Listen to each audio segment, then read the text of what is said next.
an amazing poet and writer and a former student and now a dear friend. So please welcome Madeline.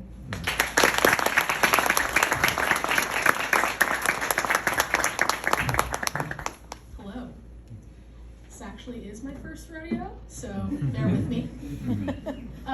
But really it makes sense that my first official reading would be with Sasha Lapointe.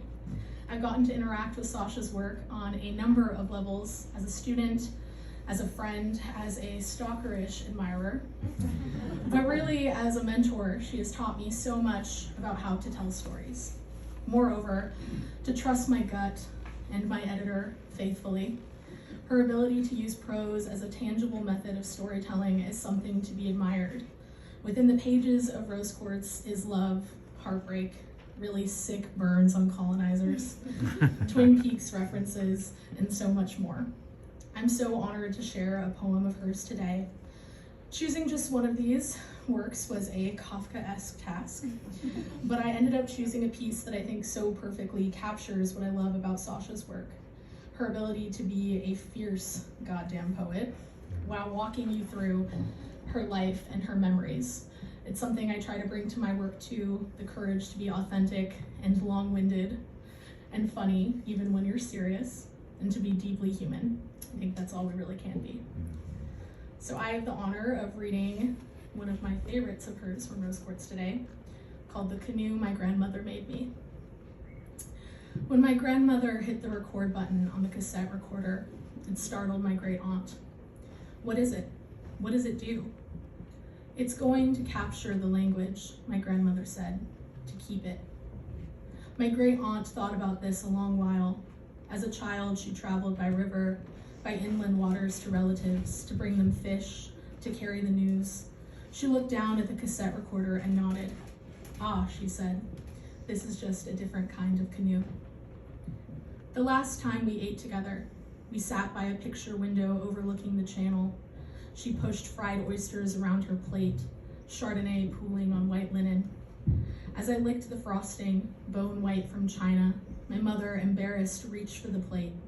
My grandmother slapped her hand away. Just let her enjoy it. And we rotated high above the city, the Space Needle spinning clouds into sugar. She looked over oysters, out past the docks. Remember when all of this was underwater? She pointed a greasy fork to the hill beyond the bridge. We kept the dead up there before they came and built a church. I see canoes high above a white chapel in branches of trees no longer there. Speeding along LaConner Whitney, the back seat sticky with whiskey, the smell of cow shit, of cut grass. I look out at the snaking body of water contained, curling and flexing to keep up. It was all underwater, she'd say, until they came and built dikes and farmhouses, planted fields just for tulips, stretching lakes of daffodils. With my head against glass, bottle in my lap, I squint until the channels break free, until the roads are water again. When I woke to find him there, breathing, heavy, blonde, 210 pounds of quarterback of animated Coors Light above me, I learned to sever head from heart. Dunked my head beneath water and was no longer there. To drown again and again, to breathe in river silt and mud, count silver scales of fish and all the white pebbles rushing past. We learned to say, I just let it happen. We learned to use words in forgotten languages. I learned to hold my breath beneath the currents, unaware of the boat on the riverbank, waiting there.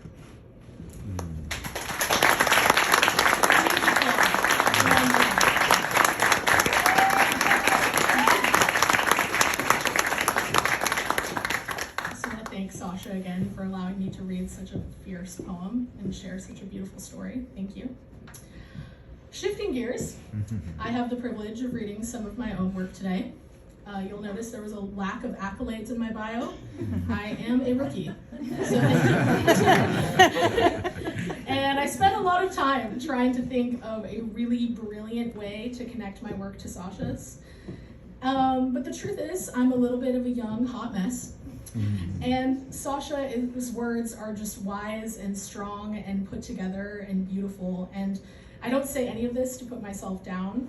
I say it because it's true. And I think poems like Sasha's and poems like mine showcase what being a writer is all about. Having a place to go when you've learned something or need to learn something. And they exist together on this vast, beautiful through line that is poetry. So I'm going to read you one of my poems. I wrote this poem on a road trip when I was in Missoula, Montana. And I was driving behind this like really beat up, like dingy Honda Civic. And it had spelled out in white tape on the back windshield, American Lamborghini. And I lost my mind, I loved it. And so I pulled over and I wrote a poem. American Lamborghini is parked in your living room. It's winter and you're stoned again. In your defense, American Lamborghini rolls perfect joints. The timing belt is on the fritz and you hate this song. It's winter and you've never been colder or less sure of yourself. Just inside, there's incense burning and cups of cold coffee. And ahead of you, there are icy spots on the road that are far too eager for a forest of suicidal deer that like to make you cry. You love too much. It's your burden. Leaving is a pill you swallow quarterly and with shame, and each time you hope someone will tell you to stay. The world does not stop and start with your entrance, and that is nearly intolerable. American Lamborghini is always desired, arrives and departs at once and with ease. At a road stop, you fill a journal with a new life and call the people you love. They have nothing new to report, while American Lamborghini is at home with your lover. And that makes sense, you never really thought she loved you, or anyone for that matter. Somehow, you're worse at drinking than you used to be, and all of your jeans are too tight. This is your 20s, and American Lamborghini is doing it better. Lately, you always manage to miss the fall leaves and the spring sun. You are all alone in heat waves and snowstorms. And by the way, American Lamborghini is in Cabo on business, fucking up your margins and drinking with your ancestors. You forget the words to your favorite song and get lost in the woods behind your house. Trails you've walked 1,000 times melt into forgotten territory. And like salt repeatedly spilled and thrown over whichever shoulder should bring luck, American Lamborghini is waiting for you in the parking lot with your favorite tea, too hot to drink, and a perfect joint, too beautiful to smoke. It's winter.